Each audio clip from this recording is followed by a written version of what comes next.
एकादशीच्या उपवासाला यावेळेला इडली आणि घावण करून पहा. अगदी सोप्या पद्धतीने आपण इथे करणार आहोत. वरई 2 तास आधी मी भिजत ठेवली होती.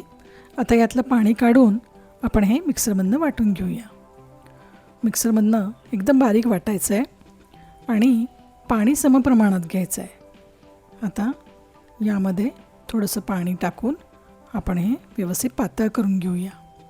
यामध्ये आपल्याला आता मीठ टाकायचं आहे आणि एकदा व्यवस्थित ढवळून आपल्याला गॅसवर हा तवा ठेवायचा आहे.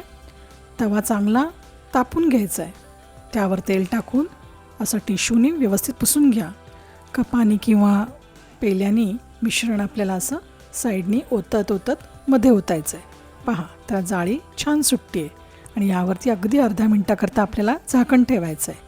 झाकण काढून त्यामध्ये वरती आपण असं तेल थोडं थोडं टाकायचं आहे आणि थोडं बारीकच गॅस करायचं आहे. आणि पहा कसं साईडनी व्यवस्थित सुटलं आहे. एकदम छान घावण तयार झालं आहे. आता हे उलटं करूया आणि आपलं घावण तयार झालेलं आहे. एक दुसरंसुद्धा मी करून दाखवते तुम्हाला. सुरुवातीला तेल घेऊया, ते टिश्यूनी पुसून घेऊया आणि कपात ते मिश्रण घेऊन आपण असं साईडनी ओतायचं आणि मग मध्ये ओतायचं आणि यावरती अगदी अर्ध्या मिनटाकरता आपल्याला झाकण ठेवायचं आहे. झाकण काढून आपल्याला त्यावरती तेल टाकून हे उलटं करायचं आहे. पहा, घावण तर एकदम पटकन तयार झालेले आहेत आणि एकदम छान झाले आहेत. आता हे इडलीच्या पिठाकरता आपण एका मिक्सरच्या भांड्यामध्ये वरई घेतली आहे, त्यात साबुदाणा टाकला आहे आणि दोन्ही व्यवस्थित बारीक वाटून घेतलेलं आहे. आता यामध्ये आपल्याला दही टाकायचं आहे, त्यामध्ये मीठ टाकायचं आहे आणि पाणी टाकून एक चांगलं बॅटर बनवायचं आहे. जसं इडलीचं बॅटर असतं त्याप्रमाणे त्याची कन्सिस्टन्सी हवी आहे.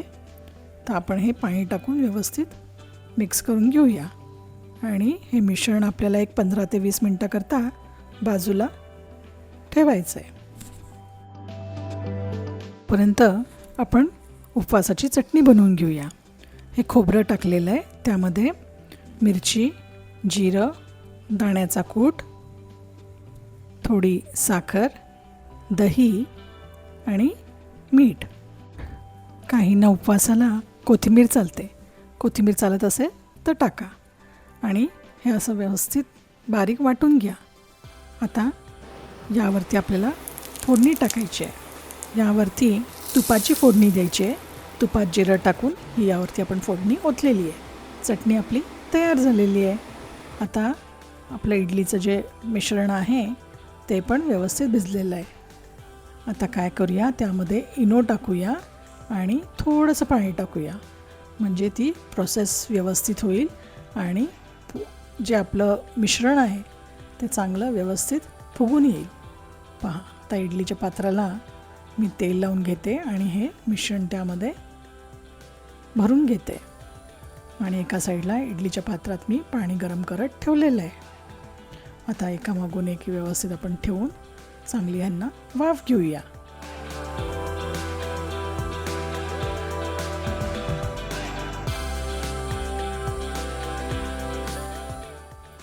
वाफ चांगली चालली आहे. इडली पहा कशा मस्त फुगलेल्या आहेत आणि एकदम हलक्या झालेल्या आहेत. जाळी पण खूप छान सुटलेली आहे. वा, पहा सगळ्या इडल्या एकसारख्या झालेल्या आहेत. जरा तुम्हाला दाखवते आतून. पहा, आतून पण जाळी कशी छान आली आहे. आपल्या इडल्या मस्त झालेल्या आहेत. पहा, इडल्या, घावण आणि चटणी कसा वाटला बेत? तुम्ही करून पहा अशी उपवासाची इडली आणि घावण आणि कसं झालं ते मला नक्की कळवा. व्हिडिओ आवडला असेल तर लाईक करा, चॅनलला सबस्क्राईब करा. पुन्हा आपण भेटू पुढील व्हिडिओमध्ये.